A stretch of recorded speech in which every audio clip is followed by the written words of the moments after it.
All right, so it's just past 3:05, so let's go ahead and get started. Thank you so much, everyone who's joined us here this evening on a Monday night to talk about transit and our efforts to really ensure a sustainable, durable transit future coming out of the COVID-19 crisis.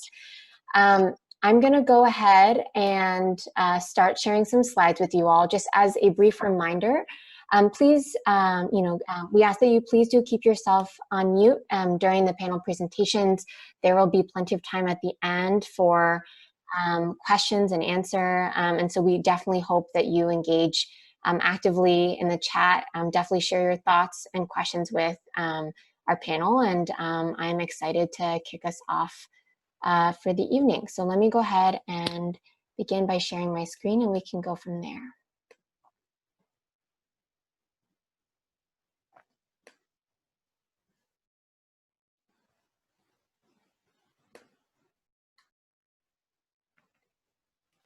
Okay.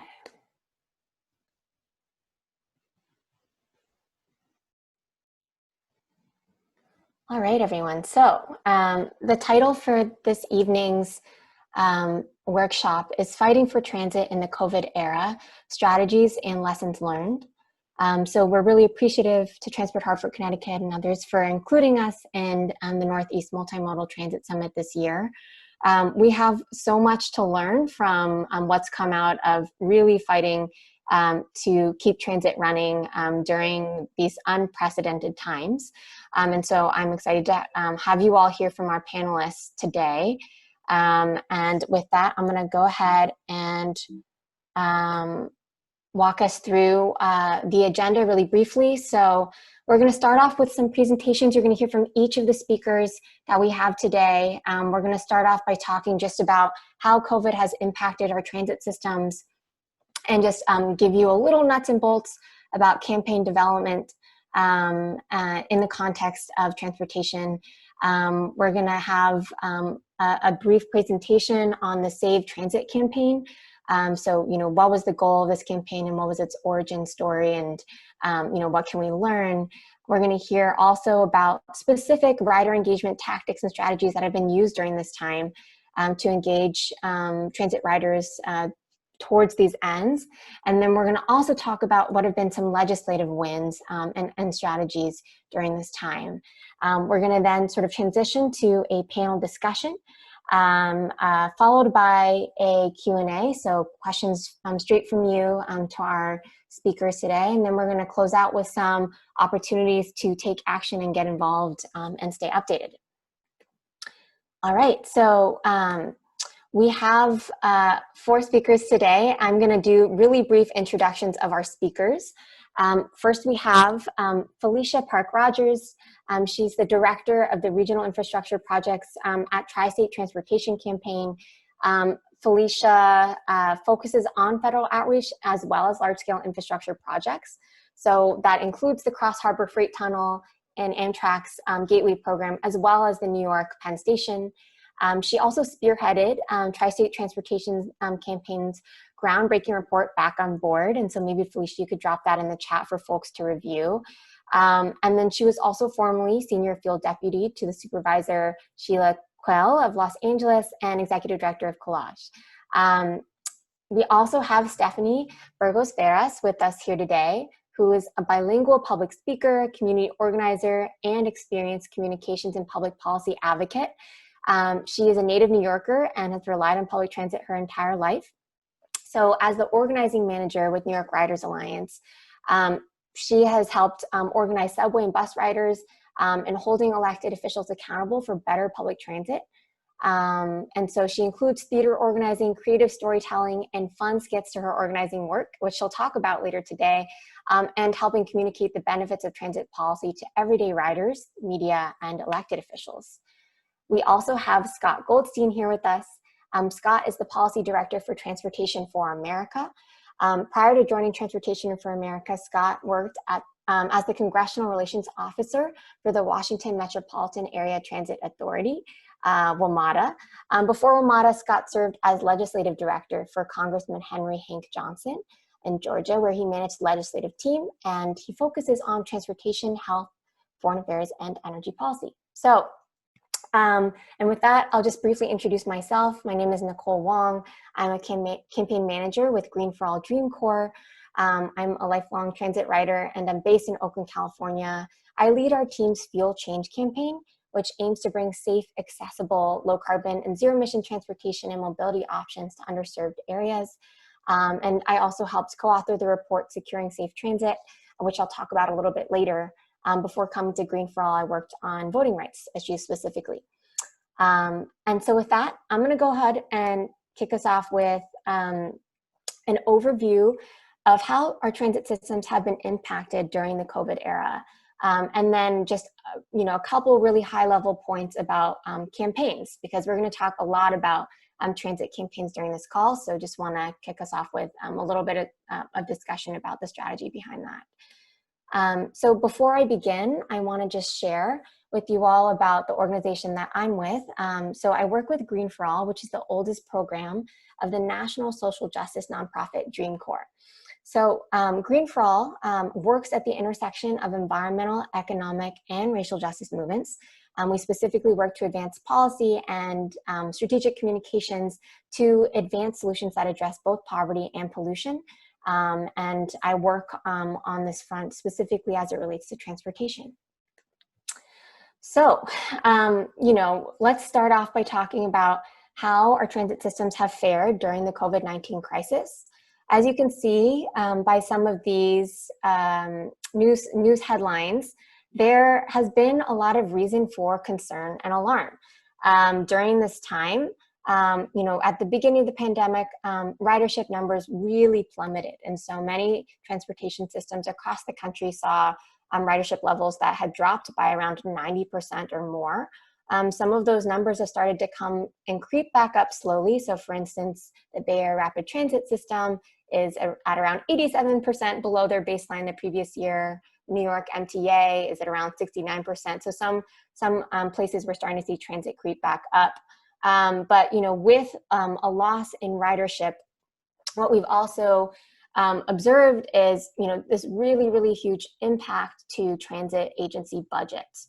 And so this is something that you're going to hear from Felicia and Scott and Stephanie about later on this call, about how different groups have coalesced and come together to really fight for $32 billion in federal emergency transit funding at this time. According to a survey that was done earlier this year of transit agencies, what we've learned is that transit agencies have been forced to make really tough decisions at this time. Many transit agencies rely on fares from riders, on sales tax, on gas tax, to keep their systems, their operations running. And so without that key funding at this time, transit agencies have been forced to consider cutting service. So around 61% of agencies have really had to consider that. 54% of transit agencies have had to consider furloughing or laying off workers. There's also just been really a high percentage of agencies who have had to consider eliminating routes altogether or increasing fares.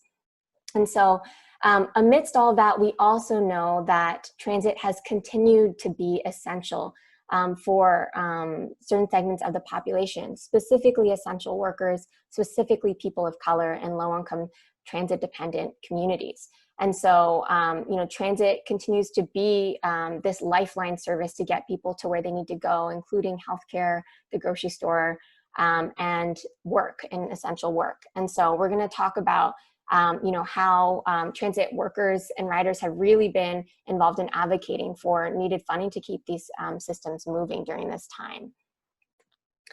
I also want to just do, a little bit of a deeper dive into how the COVID-19 pandemic has impacted transit workers and riders. And so our organization put together a research report earlier this year, shortly after the pandemic began, just really exploring, how conditions on transit had changed as a result of the pandemic. What we heard consistently was, how health and safety was a top concern during this time, both for workers and riders alike.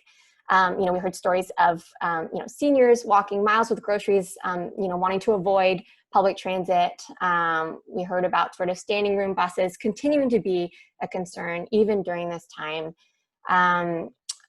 In addition to that, essential workers and people with disabilities have faced increased challenges to their mobility. So for instance, essential workers who were potentially stranded when service cuts or hours were shortened, and people with disabilities who, for instance, might not have been allowed through the front of a bus because they, lacked a visible disability and were not allowed on. And so we hear about that, and we also hear about transit workers who continue to face burdensome conditions. Not only at the beginning of the pandemic were there concerns about a lack of enough PPE, personal protective equipment, but also, bus drivers, for instance, are under increased pressure to not only, steer the bus safely, offer customer service and things like this, but also actually, are forced into the uncomfortable position of actually enforcing safety measures like mask coverage. And so that was also something that we learned, in addition to just some, questions and concerns about whether transit agencies are really going to be able to continue to robustly transition to zero emission or low carbon technologies in a time in which funding is so uncertain. And so sort of coming out of a lot of interviews that we held with different organizations across the country, we came up with a number of different recommendations for transit agencies that included some of the things I just mentioned: personal protective equipment for riders and workers, hazard pay and comprehensive paid leave, especially as we're heading into the winter and a possible another second wave of COVID, making sure that workers are protected during this time and can continue to make ends meet if they or loved ones are impacted by the virus. And then additionally, just continue to make sure that high service levels are running, or, if service cuts are absolutely necessary, that service is being prioritized towards the communities and neighborhoods that need it most.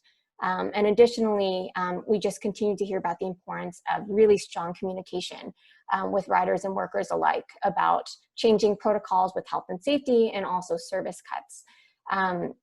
And really underlying all of these recommendations and sort of what is possible as our transit systems come out of the pandemic is the critical need, as I mentioned earlier, for funding at all levels of government, and especially at the federal level.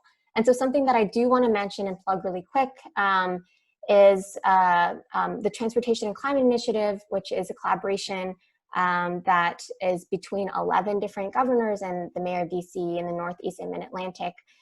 This program, the program that comes out of this initiative, could potentially generate billions of dollars for a more fair and just zero emission transportation system by basically holding polluters accountable. And the system the program, is still being finalized, and an agreement is yet to come out. It will probably come out in the next few weeks. And so we're really working with our partners to make sure that this agreement is as equitable as possible and directs dollars to the communities who need it the most. And so I included a petition link here, which I'll drop in the chat later, but just, this program could potentially be one out of multiple ways in which we secure more funding for our transit systems at this time. And so I'm briefly just going to talk about Campaign 101. What are some of the nuts and bolts you need to know about how campaign is structured before we, transition to having Felicia and Stephanie and Scott talk more about the details. And so when you're developing a campaign, you first really want to start by identifying a key issue. So what is a problem that you're trying to solve? It could be something like wanting to address the homelessness crisis in your neighborhood, or service cuts for transit in your community. The next step is really identifying a clear and concrete goal. And so when I say goal, I mean, what is the change that you want to see in the world? It could be a transition of your school bus fleet to all electric school buses. It could be increased funding for transit. And so when you're choosing a goal, something that we often talk about is choosing what's called a SMARTY goal. So, is the goal specific? Is it measurable? Is it ambitious?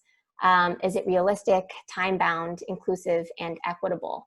These are ways that we can think about really identifying a goal that works for our capacities. Additionally, this is something that Stephanie is going to talk about in more depth, but you want to identify who your target is. So essentially, who is the decision maker? Who has the power to give you what you want? And, I think as part of this, once you've identified a really specific target, there's a lot of work that can be done to really identify what's the best way to move them. So here's an image of a power map. There's many ways to do this, but really analyzing who are the people who influence your decision maker, messages that are going to really reach them. What do they care about? Where do they stand on your, and in addition to identifying your target, it's really important to really think about the allies and opponents that are up the ecosystem on the issue that you're working on. And last but not least, you want to really identify the strategies that are going to get you to fulfill that goal. So the strategies are really just the theory about how you reach your primary goal. You know, are you going to have legislative advocacy? Are you going to build a strong coalition or reach the media? Whatever strategy it is, you have concrete objectives.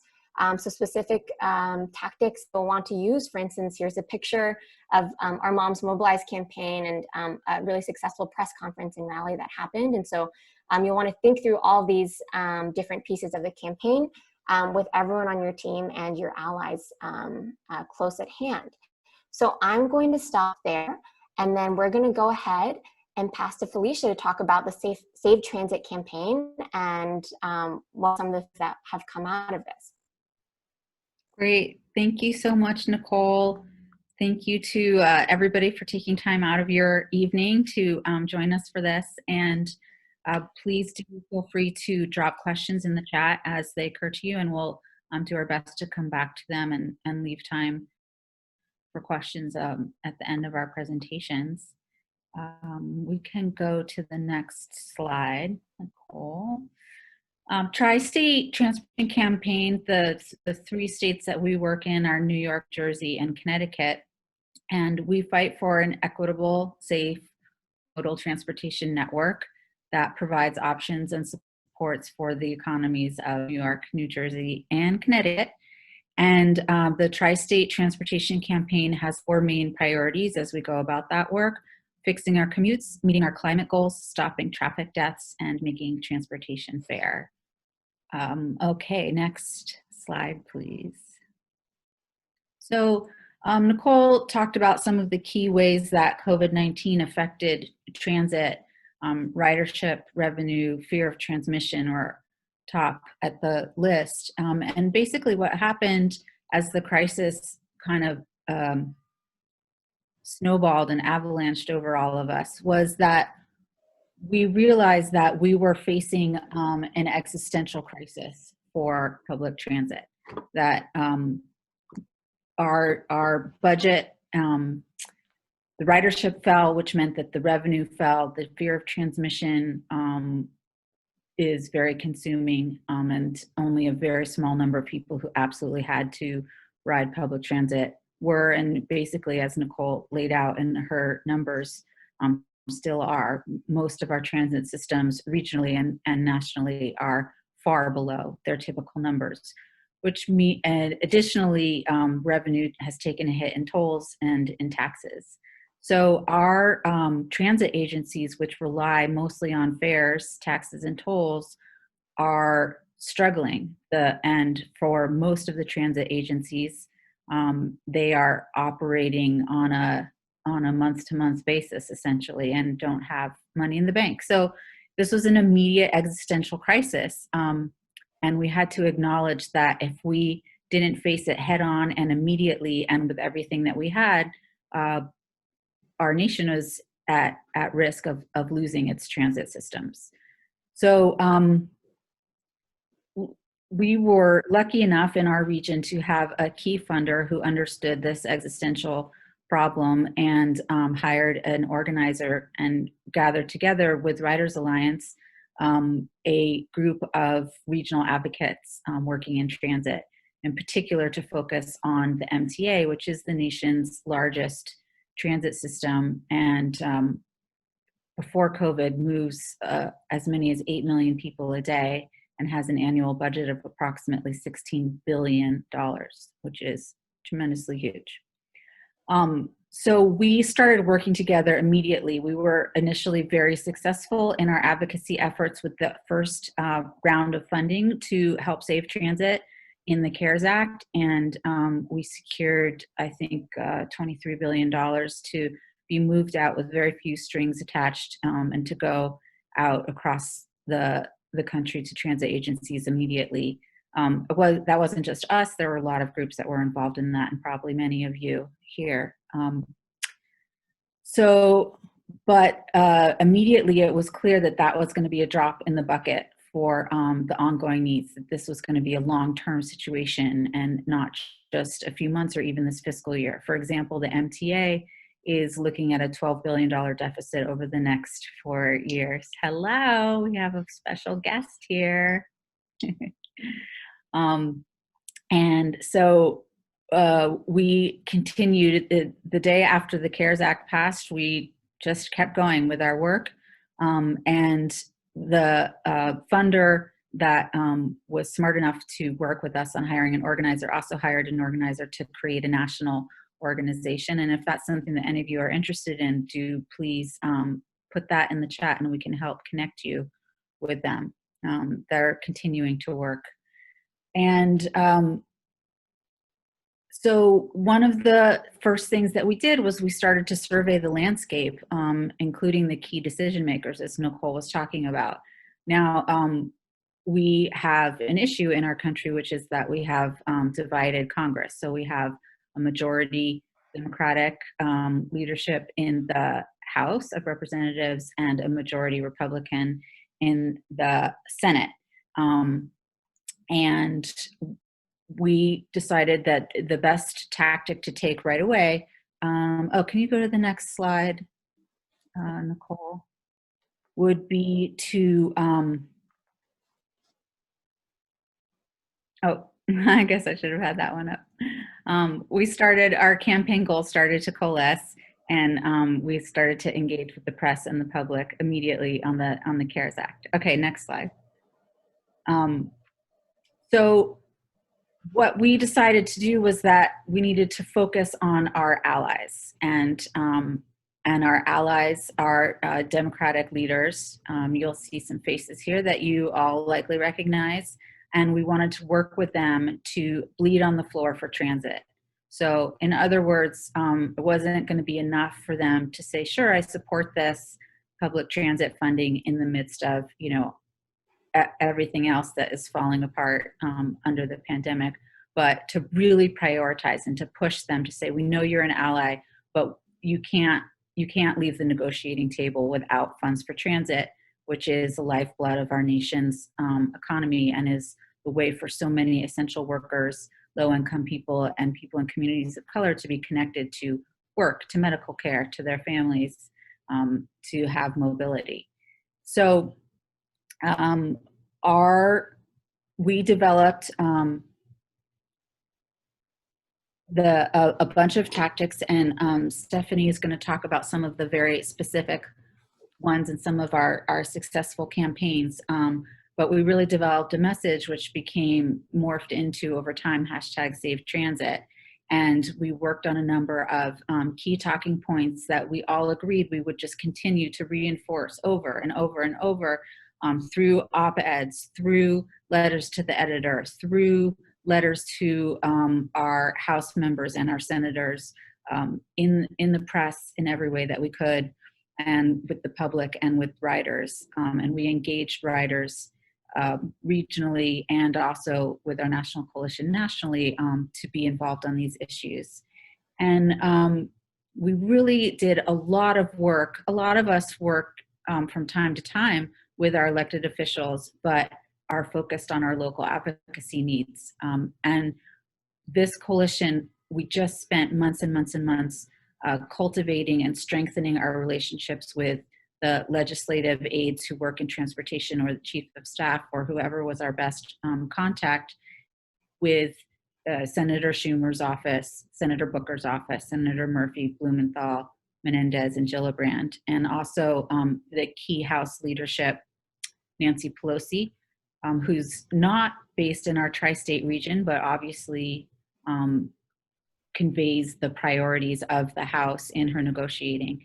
And we wanted to make sure that transit was in her "we will not leave the table without these funds" list. And in Brooklyn, which is where I'm based, Representative Hakeem Jeffries, we worked very closely and very hard to bring his support to the forefront in the caucus. And he's turned into an incredible ally for transit. So even though this was and continues to be a very terrible crisis, some things have really come out of it that have really strengthened our capacity to work on improving transit and transportation long term. And I do think that we are going to come out of this crisis much stronger in terms of our elected officials recognizing the importance of transit for our nation to be truly equitable and successful. So in addition to working with legislators and the press and the public, we also ended up reaching out behind the scenes and doing an influence campaign behind the scenes with influential business leaders who would either have the ear of key negotiators or business leaders such as chambers of commerce who were able to help open doors when we needed them. They all recognize the importance of transit as well. So the initial HEROES Act that was passed by the House way back when, in May, I guess that was, included approximately $15 billion for transit. And Transportation for America and some of our key advocacy groups and definitely our major transportation and transit authorities very quickly realized that that was going to be nowhere near enough, that the scale of this crisis was going to continue for many months. And so our coalition worked tirelessly, endlessly, creatively, and put all of our lifeblood into getting that number up. And so when the HEROES 2 passed, that number went up to $32 billion. And that did not happen on its own. It happened because people worked to help our elected officials understand the scale and scope of the crisis and how much money would be needed. So that number, again, is probably not enough, but it's a lot closer to getting what we need for all of our transit agencies to survive. Now, we have not been able to overcome the Senate Republican majority, and we have not been able to get that number passed. But we will be bringing that number, and the fact that we were able to work with our allies to really prioritize this means that even right now, as they approach their lame duck negotiating, that it will be very hard for them to walk away from the table without the transit money. We learned through this process that legislators don't hear enough about transit, and they're really open to hearing more. When we started calling them and started calling their aides, they were grateful and they were glad to hear from us. They understand how important it is, but they need the backing of the public to move forward. And they were really excited to have that. We also learned that working together has a very strong multiplier effect. So we could get immensely more done by working together in coalition and spreading the work around and relying on the specialties and strengths of each different organization or advocacy or transit group. And we also learned that regional policy wonks and transit-involved professionals can pivot. Nobody set out to spend the last 6 months working on this. We had busy plates already, but you know, and we all in our industry complain endlessly for good reason that there's not enough funding. And one thing that came out of this is we learned that we can be effective advocates for transit at a national level to ask for and receive the funding that transit deserves. So I will wrap up with that. That was a lot of general overview, and Stephanie's going to give us a bunch more details. And thank you. Great, thank you, Felicia, and thank you everyone for being here on a Monday evening. So as I mentioned, as Nicole has mentioned, I'm Stephanie and I work for the Riders Alliance, and I'll be talking a little bit about the grassroots organizing, and kind of the member engagement part of this campaign. As Felicia said, everyone has different strengths, and one of the strengths of the Riders Alliance is to bring in everyday riders, and throw in some kind of organizing and some theater. And so just a quick group of a little bit of a background of who we are. We're a grassroots organization of subway and bus riders who fights for reliable service. And the way that we do it is by holding our elected officials accountable. And we do that by using creative storytelling to bring awareness to the issues that riders are facing and to make transit a critical issue in New York City and New York State politics. So in New York City, we have a dedicated transit corps. We have reporters looking to write on transit, which has been very favorable, and has kind of made us give them a lot of content and things to write about. So next slide. So one of the core things at the Riders Alliance, or just in any kind of campaign, is always identifying a target. We try to refrain from using MTA or DOT because MTA and DOT is this big bureaucratic machine and doesn't have a face. And our job is to make someone responsible. Who is the person who is going to fix this problem? And so when we started this campaign, we've never worked on the national level. So we spent, let me just put on my timer. We made sure to, we made sure to connect those two, right? So that riders understood that it was Senator Schumer. We've spent the last 7 or 8 years making the case that Governor Cuomo is responsible for transit. And so we spent a lot of time making short videos, putting pictures of Schumer, and having members do photo petitions to kind of spread the word that Schumer was responsible in this time to fix our transit system, because New York at this time just could not do it because they didn't have the funds. Next slide. And through all of that pressure, right, I think we had over 100 people post the pictures on Twitter, kind of telling Schumer, that it was time to fix transit. That Schumer actually went on and took a picture and said, "Oh, I actually care about transit," right? Kind of going back into that, making these senators into champions, right? They care about the issue, they understand the issue, but let's elevate them. And this was actually part of a town hall that we did with Schumer. So in order to promote the town hall with him, we had everyone do that action the week before. And so then he was like, you know what, let me be part of it and take a picture, which was really good to kind of get him on record, on a train, and really understanding the issue. So that was a huge win for us, not just getting him there, but actually having him get on our transit system. And that just go ahead to kind of reinforce of who the target is. Next slide.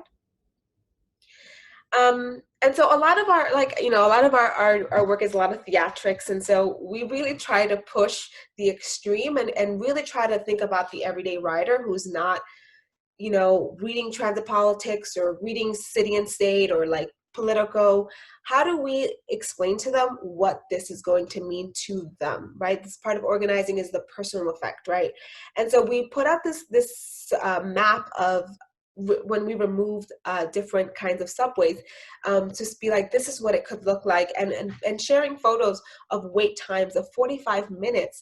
Nobody wants to wait 45 minutes, and I think that when you hit that kind of emotional chord, members and riders are more likely to take action, even with the senators or elected officials, right? If someone is calling you and making you uncomfortable, you are going to do something, right? And so that's something that we try to do a lot. And so this was something, part of our doomsday approach. This is what's going to happen if we don't get Congress to take action. Next slide. And the other thing too, right, we like to kind of do that big, this is the worst case scenario, but we also like to make it personal. So, elected officials care about constituents. They care about people who live in their district. And so we did a little mini series where we had essential workers in different districts kind of share why they need public transit, and we did it towards different elected officials or Congress members who hadn't been public on transit or hadn't been vocal that they support transit. A big goal was to get elected officials to say publicly that they care about transit, not behind the scenes, because this is how we can hold you accountable. So we did this series, and we, when we share different photos of members every single day on Twitter and tagging, elected officials and getting them to retweet these things. Next slide. And we continue to have, like, kind of using the these filters that you have on your phone nowadays. We did a ride to Safe Transit. We know people are taking transit, so we had people go out in the streets. These are everyday members, to download this filter and take pictures, and we even got some an operator to even take a picture with some members. And so really continue to elevate riders and kind of have that kind of drumbeat from everyday riders telling their electeds that we need you to save public transit, and most importantly, making sure that we're seeing people on transit, right? Sometimes there is, like, I'm from my house, I'm like in my house, I'm not on transit every day. So we really need to elevate those who are taking public transit every single day. They should be at the front of the conversation. Next slide. And we also worked with labor. This was one of our few, like, outdoor events where we kind of were like, we're running out of options, so we're taking a hot air balloon around. So we did this with labor, and we had this kind of fun little skits to kind of show how bad things can get if Congress doesn't save transit. And we started, this was getting closer to the election, so we started to kind of go after Trump a little bit, to make sure that he was working and pushing the Senate to pass a bill. Next slide. And we also did a series of press conferences.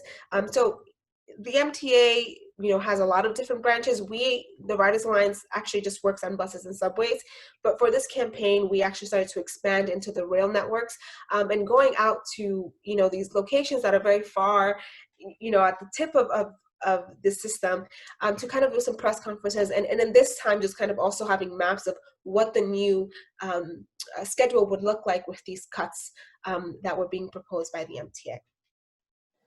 Next slide. And we also did a press conference. So as Suleisha mentioned, this is the first time that we've worked on a national level with organizations across the country. And this was one of the best, but also longest press conferences that I've been to virtually. We had almost 6 different agencies, members, and senators all speak about why important it is to save transit. I forgot to add this picture, but the day after, Trump responded with a series of tweets saying, like, actually, we sent transit funding, and he did all these things, and we actually replied and kind of fact checked his tweet and said, you haven't done anything, and we had everyone tweet at Trump. I forgot to add this photo, but this was kind of really building that movement and that narrative that transit isn't just about New York City, but about the country, about our economy, and just really about yes, Felicia. And the other one in the Long Island was targeting Republican Lee Selden. So really going after the elected officials that were not being in favor or speaking in support of transit. So this was just another big safe transit, kind of going back to the bleed for transit, those who are transit champions, giving them the platform to continue to talk about transit, right? Elected officials, they love the media, so we have to give them opportunities to talk about the issues that we care about. Next slide. And so with that, we have our upcoming event, which is actually happening next Tuesday, which is actually a panel discussion called Transforming Transit. And we are going to bring in labor leaders and climate justice leaders, as well as Senator Gillibrand, to have a conversation about what's next for transit. So we have New York City Environmental Justice Alliance, we have the New York City Hospitality Alliance, ATU Local, and we just got someone new today, Senator Jessica Ramos, to have a conversation about what does the federal government need to do and what does the state government need to do to save transit and to transform our system for one that is more equitable, that is more reliable, and one, at least for New York, because it's over 100 years old, to make sure that we can have a transit system for the next 100 years. And if you're interested in signing up, you can you go to ridersny.org/transform transit. You can sign up there and join this lively discussion, kind of bringing different leaders, stepping outside of the transit world to kind of showcase that intersectionality. And if transit is kind of like our veins, if it's not moving and not flowing, right, the body cannot work. And try to make that case how labor and environmental justice and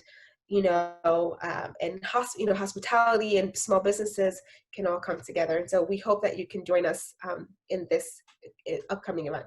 And that's actually my last slide. So I think I will kick it over to Scott. Thank you, everyone. Thanks, Stephanie and Felicia and Nicole, and hello, everybody.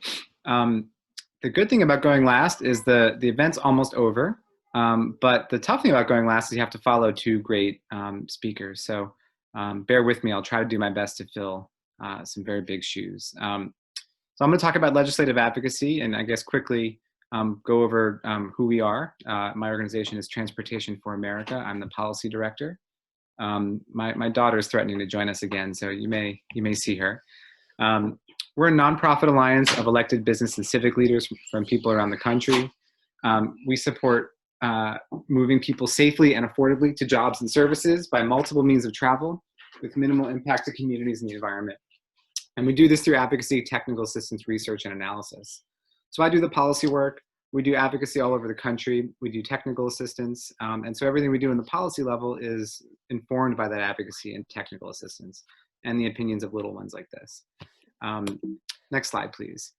So here is really where things, formally got started on the Hill. But obviously, as the two previous speakers laid out, this crisis with transit started as soon as the shutdowns around the country started. We saw that ridership was dropping, revenue was dropping, our systems were quickly going into chaos and financial calamity, as has been laid out. So we went to work and we reached out to our network of advocates and grassroots and grasstops partners. And in 48 hours, we got 248 organizations to sign a letter calling for emergency funding for transit. Next slide, please. So that was March 23rd. And then by March 26th, 3 days later, Congress had done something unprecedented, provided $25 billion in emergency operating funding for transit. Now, $25 billion, for those of you who don't know, is more than transit receives in any normal fiscal year. And typically, transit does not get almost a penny of operating. There's some limited exceptions for rural systems. So $25 billion is an incredible amount for transit. And to provide it in operating support with virtually no restriction on how it could be used to operate a system was absolutely unprecedented. Congress did not do that in the 2008-2009 crisis. And to see that they did this on such short notice in this current crisis, really, I just want to reiterate how unprecedented that was. So next slide, please. But unfortunately, for my organization and lots of others around the country, we knew that very quickly that the $25 billion was not enough. As you can see at the bottom there, that's a chart from a group called Transit Center that many of you may be familiar with. We knew that money was going to be spent very quickly. Agencies were in a crisis. The money was being spent not only on paying operator salaries and operating the systems, but on dramatically enhanced cleaning protocols that were really, rapidly going to drain that $25 billion. So we went to work in partnership with the great organizations you just heard from and others around the country, trying to get additional funding. And also we went to work to try to get it distributed in a way that more directly related to the need that agencies were facing, as opposed to, just giving it out according to existing programs. So next slide, please. So my organization released that report that you see there regarding the stimulus. We put together detailed recommendations for an equitable and just and green recovery. And we included the $32 billion in that. Organizations around the country went to work advocating for what a stimulus that we would all benefit from would look like. And it's important to note that, at least from our organization's perspective, we had learned a lot of lessons from 2008 and 2009. When Congress passed that Recovery Act, the transportation piece of it was overwhelmingly for highways. There was no operating support for public transit. And the money that was provided for public transit went into capital projects. And we had this, this very unusual and very unfortunate situation where agencies were given money to buy new buses and rail cars, but because the economy had bottomed out, they didn't have any funding to operate those new buses and rail cars. And because Congress did not provide that emergency relief, the service went away and in some places still has not returned. And so we laid that out in our report there and recommendations. Next slide, please. Another thing we laid out, and you can see where that research came from in our research on the 2009 stimulus, is that, and that was, you see ARA, that's the American Recovery and Reinvestment Act. What we found was that every ARA dollar spent on public transportation produced 70% more job hours than an ARA dollar spent on highways. And that operating support for transit preserves more jobs and service provides essential transportation and recovery. And so basically, when you invest in transit, you create more jobs per dollar. And when you invest in operating transit, you're directly supporting the operator's salary and you're directly supporting a job.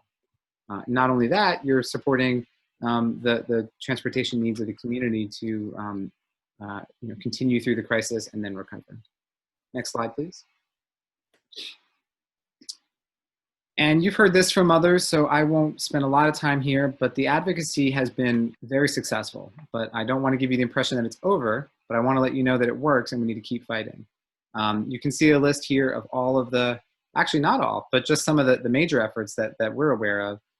Labor unions got together and asked for an additional $32 billion. My organization put together a letter, but there was another letter with over 200 organizations that went to Capitol Hill calling for operating support. 24 senators got word of this effort and wrote their own letter. We worked with House members to get over 100 House members to write a letter to leadership. You heard about the national rally that was organized, and we were pleased to help support that. None of this happened in a vacuum. You've just heard about all this amazing work that Felicia and Stephanie's organizations did. And we worked with other local partners like their groups all over the country to hold rallies and lift up some of these efforts and their own local efforts. And it was incredibly impactful. And as Felicia said, and as I think Stephanie also said, and I just want to reiterate, federal lawmakers don't often hear about these issues, and they don't often hear from local transit advocates. I previously worked on the Hill, and I know for a fact that I did not often hear about these issues and from local transit advocates. It's not only is it a breath of fresh air to hear from somebody, if you're a Hill staffer with a fresh perspective and new ideas, but you're hearing from local people with local needs. It's really important, and it made a difference, as you can see.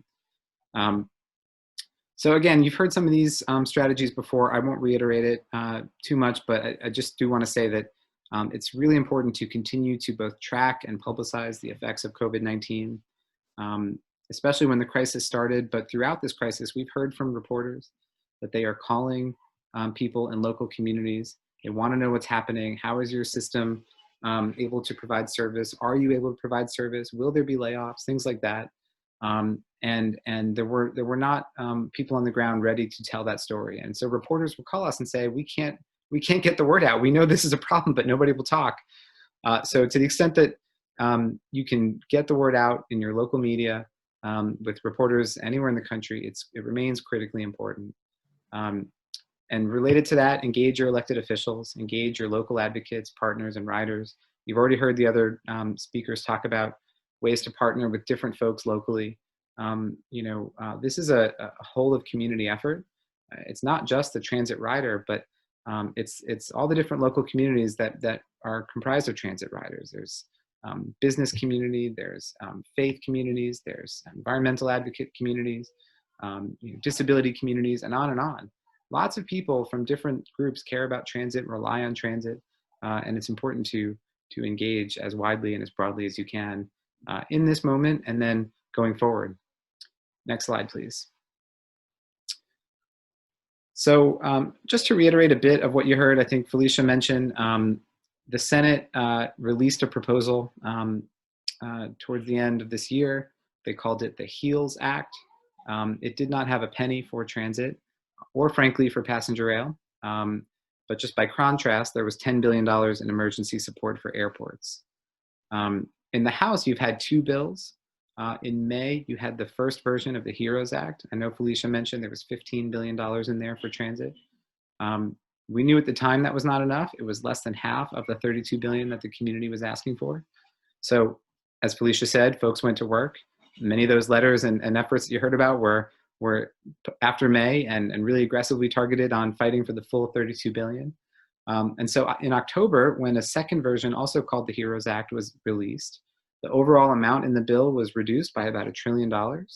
And yet the funding for transit was increased to $32 billion. We are just thrilled with that. It's a testament to the efforts of so many groups, including those who are on the call today. But that has not become law. And so we are not done. We have to keep fighting. The Senate does not want a penny, as you can see in their HEALS Act, for transit. And so we need to keep fighting. We need to support House members who've gone out there and advocated and voted for $32 billion. We need to make the case for the full $32 billion. And we need to really make sure that Senate understands that this is a real critical issue. Just an update, I'm sure folks are following this, but the next steps on the stimulus are very unclear. The House and Senate remain divided. Both the Speaker and the Majority Leader have continued to insist on their bills as the path forward. And so how you bridge that gap is unclear. But we are going to keep fighting, doing all the things that we just talked about to keep the pressure up for transit. Next slide, please.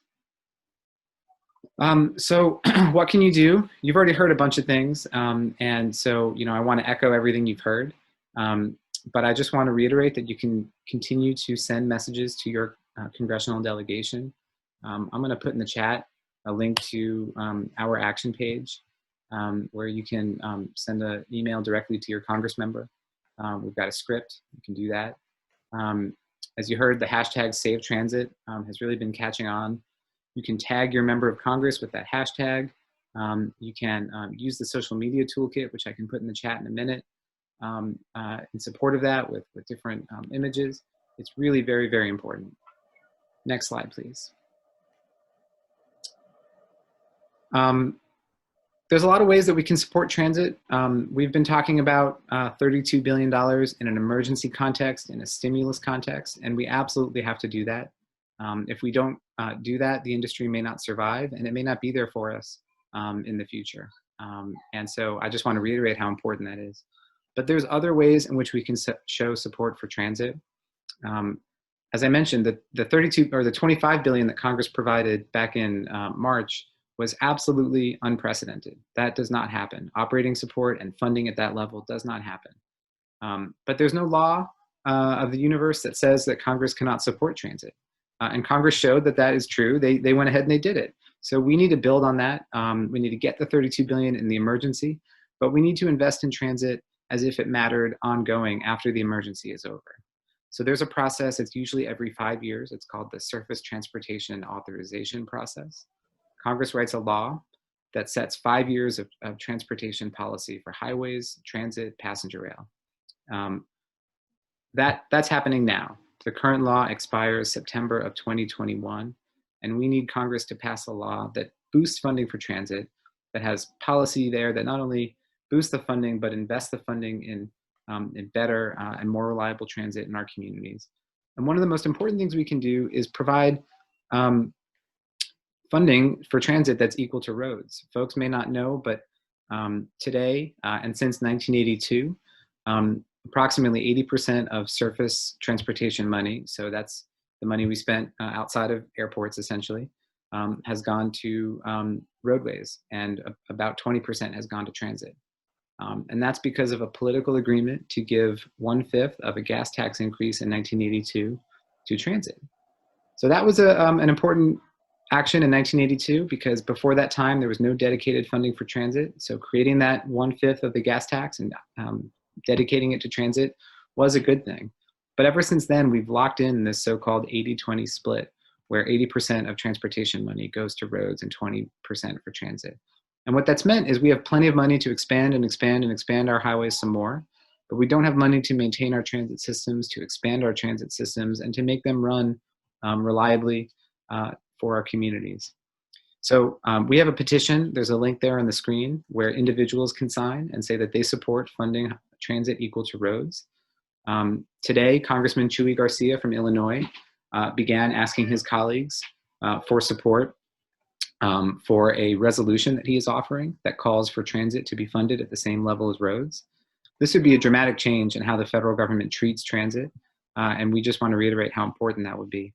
And the last point I want to make on this issue is that the gas tax, as everybody probably knows, no longer truly supports our investments in transportation. For years now, general fund taxes and deficit spending have supported our roadways and transit systems because the gas tax is not bringing in enough revenue. So this is not necessarily money that's coming from the user, from the driver, that's going to be quote unquote diverted. This is just general fund revenue increasingly that's being dedicated 80% to roads and 20% to transit. There's no reason for that, and we think it's time to have a conversation around changing that. So the other 2 points I want to make is that transit doesn't operate in a vacuum. The buses have to operate on the street. People have to be safe walking to and from the transit stop and waiting at the transit stop. And so safe streets are critically important for transit, and the federal government and local communities can do a lot to design for complete streets, to design for safety, and therefore, frankly, to design for supporting transit. So that's happening all right now on Capitol Hill at the same time that the call for $32 billion is happening. So there's a lot to do, and we appreciate your being involved. And I think that is my last slide. Mm-hmm. Awesome. Thank you so much all for sharing such rich wisdom from all the campaign advocacy efforts that have happened this year to save transit. We've now reached the panel discussion portion of our workshop. So I'm going to stop. I'm sharing my screen for a moment. And we're going to go ahead and just dive into some questions that I have for our lovely panelists to dig in a little bit deeper and have them be in discussion with each other about some of the things they shared today. And then we'll have time at the end for Q&A. So definitely feel free as questions come up to go ahead and drop your questions into the chat and sort of we'll keep an eye on them for when we come to the Q&A portion of the workshop. But, you know, to kick us off, I think you know, what I'd like to do is just start by asking a little bit more about sort of where do we go from here and sort of what can we take away from this experience so far in terms of really working together to advance the Safe Transit campaign. So, you know, although as Scott had mentioned, the fight for the $32 billion in transit funding is ongoing, you know, the Safe Transit campaign really enabled grassroots and grasshoppers groups to come together, to work together in a way they hadn't before, and to build stronger relationships with legislators. So I think I'll kick a question to you, Felicia, first, and just ask sort of what are some other wins that have come out of this process, and you know, what does the progress that's been made so far mean for future advocacy as it relates to transit? Thanks, Nicole. Yeah, I mean, I think that we've really seen that when we come together, we can make successful change. I think that bringing together the different skill sets of different advocates has been really powerful, and people all working together. And, you know, I just put into the chat that I assume that many of you are in Connecticut, and I wanted to let you know that Senator Blumenthal was one of the signers of the letter that Scott mentioned. That was internal letter of support for the $32 billion, and Senator Murphy has also been a big supporter. And so I think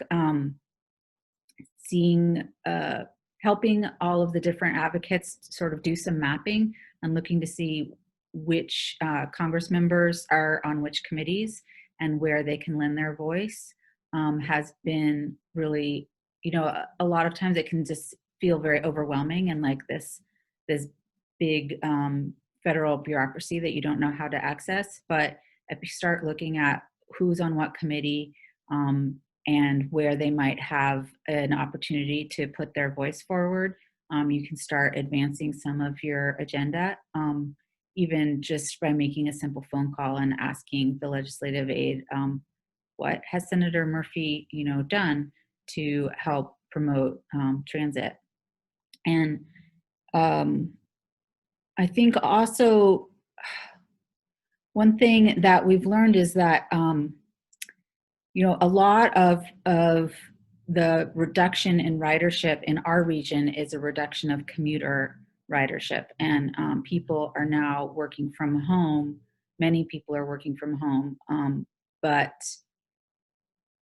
it's hard to forecast exactly how much of that will come back. So, for example, Metro North ridership, which connects folks in Connecticut and parts of New York and into New York City, is still only it's less than 20% of its typical ridership. And actually, it has more riders on the weekend than it does during the week, which is the first time in its history that it's had that.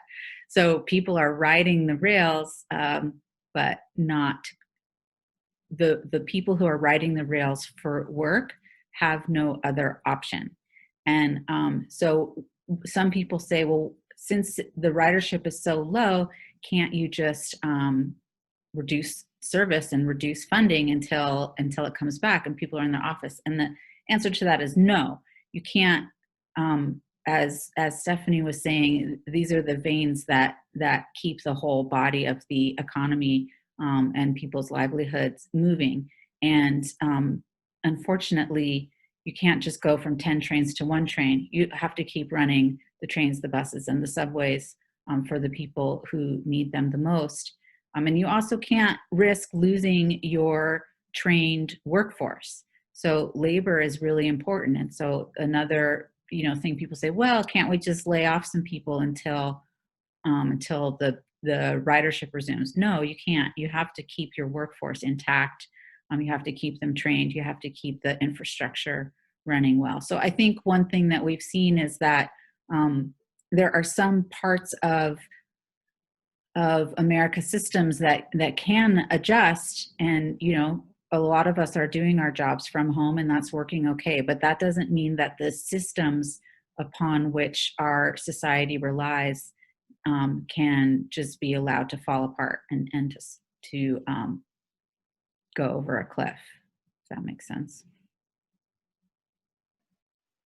Yeah, that absolutely does make sense, Felicia. Thank you so much for sharing that. And just really hitting home the point about needing to make sure our transit systems are resilient, right? Moving out of the current crisis that we're in, and have the workforce and have the service that will continue to serve the communities who rely on it most. I want to transition to asking Stephanie about some of the organizing that has really helped drive some of those points home during this time.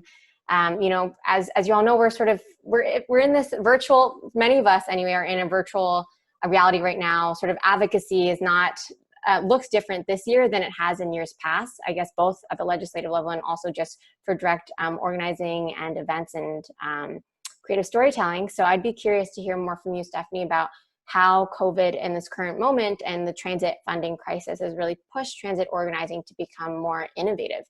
So what have you noticed have been some of those transitions and how you all have really evolved some of your organizing during this time? Yeah, so I mean, I think at first, I think we were pretty lucky a little bit to have already some kind of digital tools built into our work, like through text, which allows you to do peer-to-peer texting, or phone to action, which allows you to send blast text messages. We had downloaded all of these things for our congestion pricing campaign, but I mean, we've had to be creative and think differently.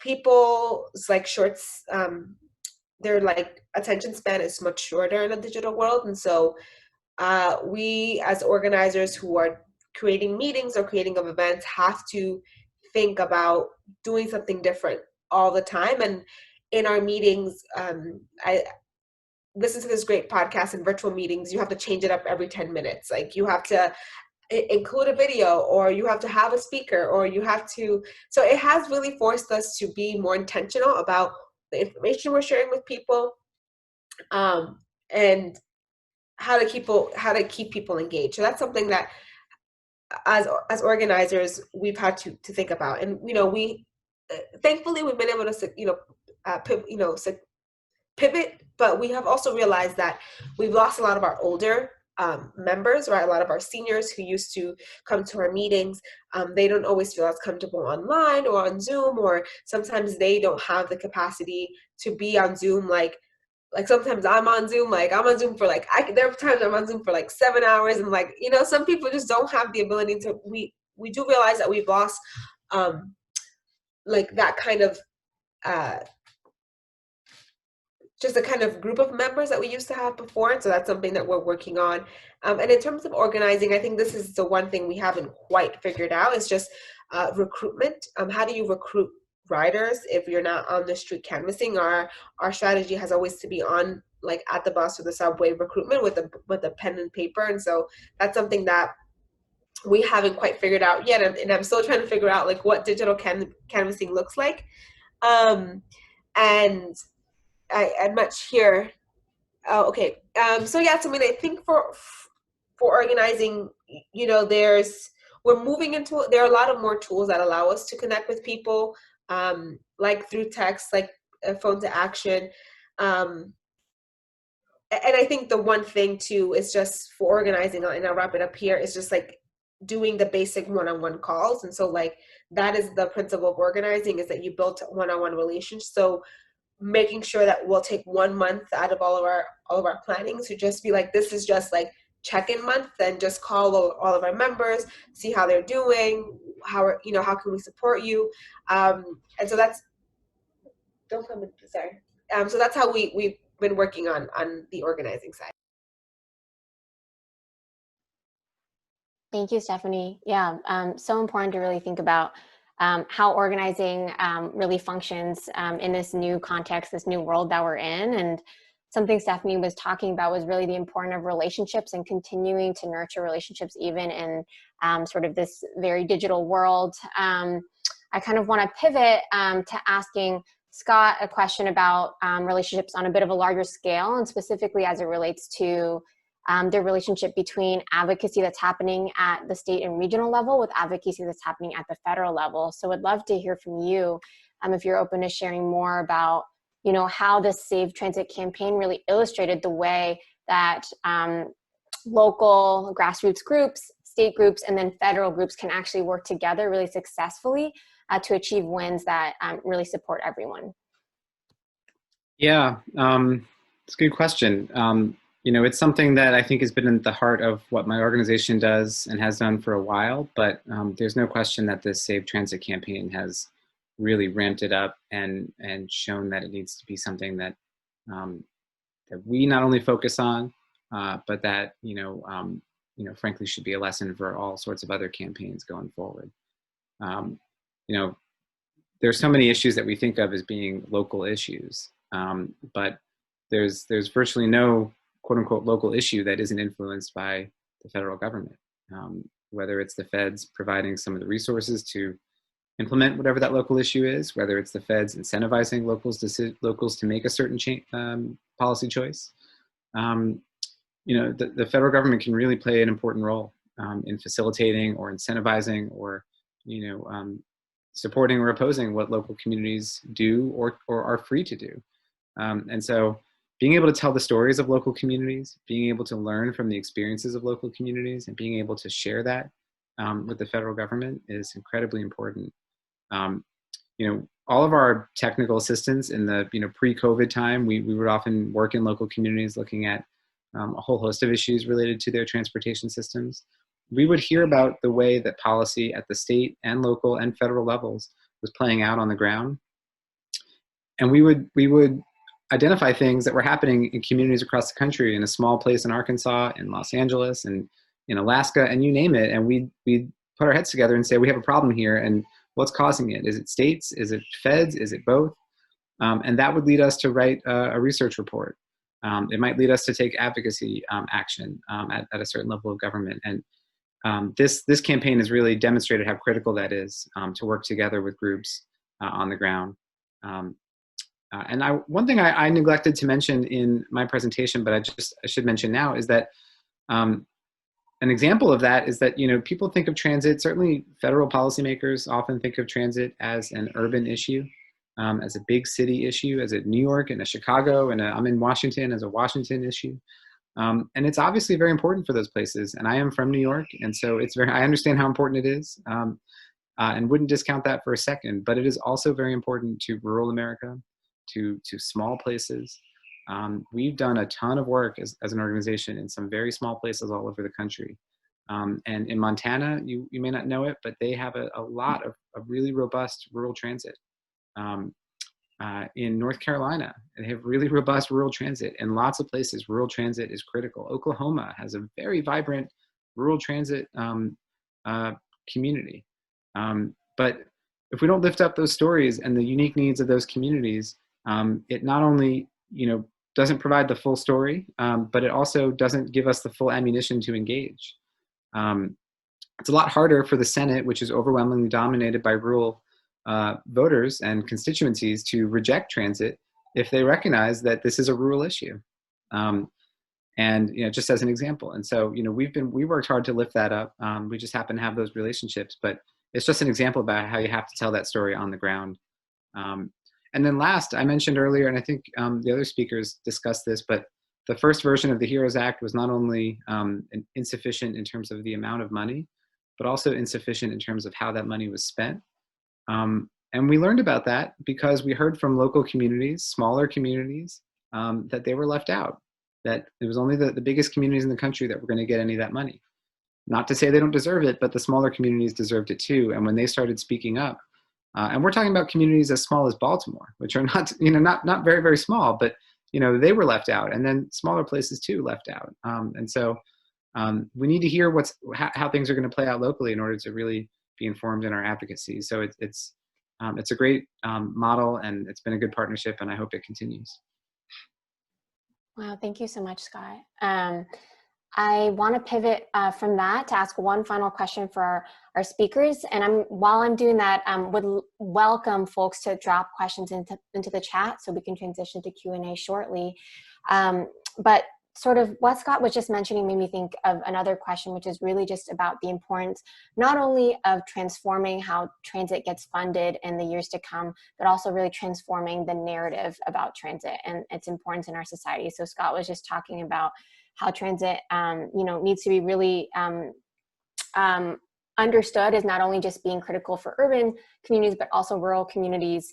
You also talked, Scott, earlier about the importance of transit for job creation.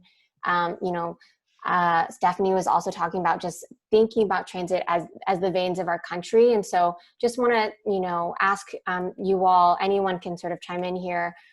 How do we continue to tell really essential stories about transit and its role in our society in a way that continues to move the needle forward on these campaigns and your advocacy? I think one thing that we stumbled on in our work in our regional coalition was we were looking at manufacturing, which is a huge business of creating buses and trains and equipment that's related to transit. And the factories and the workers that are involved in that are spread out across the country.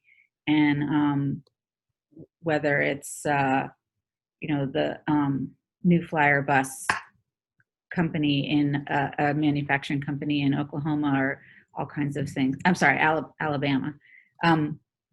Anyway, I think that one of the next phases that we can work on and that might be effective if we do end up with a Republican Senate majority is making the economic connections for jobs for them to, again, show this isn't just funding, you know, Chicago and LA and San Francisco and New York and Boston. This is about promoting jobs that are good paying manufacturing jobs all across the country. And if we lose our transit systems, we lose something like 300,000 jobs, and I don't have the dollar amount handy, maybe Scott does, but I think that's going to be very important for us going forward with the Safe Transit campaign. And I'll add just to that is, I think we've mentioned it, mostly transit like deals on a very local level. So just kind of communicating these stories, not just in these bigger cities, but in the smaller cities, I think is important. And I think for me, one of the things that I see that there's space is, one, working with groups outside of transit. I think that sometimes we can get very wonky very fast. And I think that's a big turnoff for people who are not like following the case all the time. So it's like something for us to bring in like other groups, right? Kind of making that connection, bringing the nurses or the workers or whatever to the table. And sometimes it's hard because transit moves so quickly. It's a system that, at least in New York, but it used to work 24 hours. There's always something new, so it's a real challenge. But I think that if we want to continue to make the case nationally, we have to bring in different groups of people to speak about why transit is so important, whether they're in this rural community or in their in a suburban county, just to talk about transit. And I think always what's important is just highlighting the stories and putting a face to the person that's impacted. I think that there's always power in that, and also like how to use data and those stories to reinforce each other. I think that really this is the reason that our campaign has thrived, is because we've used those two components to really support each other, and really like speak to everyone and anyone who really cares about the numbers can find their outlet, and anyone who is really moved by stories or pictures, like they will then find their attraction. So I think that's like something for transit, and I think just making this national like building this national narrative, which I'm really excited about, that we can all say the same thing, because that's how you've seen other issues that are national really gain traction. So I'm really excited about it, and I think that there's opportunity, and I kind of would love to see more of these rural communities be like highlighted more, so we can start to make the case that this isn't a red or blue, like this is just like something that makes the country move, literally. And everyone benefits it, from the person who makes the train, the person who takes the train, and the person who sets up a business by a train or a bus. So I think that's really where we have to go, is just add more stories to the conversation. Thank you, Stephanie, and thank you, Felicia. And with that, I want to turn to the chat. We haven't received too many questions, but we did receive one from Sandy Johnston, which Scott began to answer in the chat. But if you wanted to add anything, Scott, feel free now. The question is, within the coalitions that everyone is a part of, is there any discussion about, after COVID, how to reinvent commuter rail to focus on providing quality service, not just for 9-to-5 white-collar commuters? Yeah, so what I said in the chat, first of all, Sandy, good question, and we're certainly seeing this issue. The research is showing that, at least during the current crisis, the 9-to-5 commute is not really where the volume is currently, but driving has almost fully rebounded, and we're seeing that people are driving around their communities. They're trying to get to the essential services that are in their neighborhoods. So it's no longer rush hour, so to speak, but it's it's starting later in the day, but it's happening in the afternoon and evenings as people move around to go about their daily lives. Now, will that continue after the crisis is over? Will people go back to 9-to-5? I'm not going to offer a crystal ball view of that.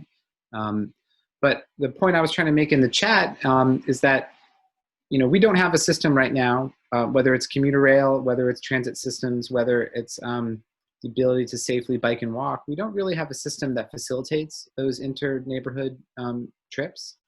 In most of America, if you're lucky enough to have transit, it's designed to get you in and out of downtown to work and back. it's not designed to get you around to do anything else that you might need to do in your daily life. And so we need to really rethink, and this is the point I was trying to make around one of my comments in the chat around a system that is supportive of access to jobs and services. We need to really think about what is it that people do and where are they trying to go, and does our system facilitate that? And even before COVID, only 30% of trips were to and from work, 9 to 5, so to speak. That meant 70% of trips were to all the other things that people do: the doctor, the grocery store, the park, the school, what have you. And those are trips that are really challenged if you're trying to do it by transit in a lot of places, because the systems are not designed to move you around your neighborhood. The road networks are not designed to do that efficiently. There's no sidewalks, there's no lights, there's no way to do it safely if you're on foot or on bike, and the distances can be great. So we've proposed this idea of access to jobs and services as a way to measure success or failure of the transportation system. And we can look at that by all modes: walking, biking, transit, and driving. And we can look at an investment, and we can understand how it will improve access. And then you can measure the cost of the investment versus the access it will create, and choose whether that's an investment you want to make. So I come around to your question about commuter rail, because commuter rail is one of the tools, but there are a lot of tools to improve access to the things that matter to people, and we need to be looking at that and then investing in order to improve it. So that's how my organization sees that long term. And it gets back to this point I was making about the need to invest in smart policy in our broader reauthorization. There's that parallel effort to get $32 billion in stimulus and emergency, and then there's the effort to set 5 years of federal policy. And we really are pushing at my organization to have the federal program really support this idea of access to jobs and services, which we think will prioritize biking, walking, transit, and commuter rail investments. Thank you so much, Scott, for that in-depth response and really thinking about how we move forward and reimagining our commuter rail. So I'm going to share my screen one more time with some final kind of next steps that our speakers have talked about today, and some social media as well. Just to reiterate some of the top points that we've heard, one of the things we heard from multiple speakers is that, legislators, Congress, they don't hear from folks enough about transit and the importance of transit. And so that is one way to really stay engaged. Transportation for America has this petition out to really make sure that transit receives the funding that it deserves. New York Riders Alliance also has a Transforming Transit event coming up. So really beginning to think, how do we move forward out of this pandemic, reimagine transit, how it's funded, how we advocate for better transit, and really how we tell stories about transit and its central role to our, not only our economy and our communities, but also to really tackling climate change and continuing to ensure healthy communities. And then additionally, I included the link to the Transportation and Climate Initiative petition. Again, this is something that's happening at the regional level to really, that could potentially be another source for funding for transit in the coming years. And so just to sort of close this out, I think all the speakers today really just highlighted the importance of working together, bringing together the grassroots and the grass tops, bringing together legislators, bringing together rural and urban communities, and how that coalition work, that collaboration, really was something that led to real progress during a time in which transit was really facing this existential crisis. And so we hope you were able to take away some really strong learnings. Maybe we can have our speakers, if you feel comfortable,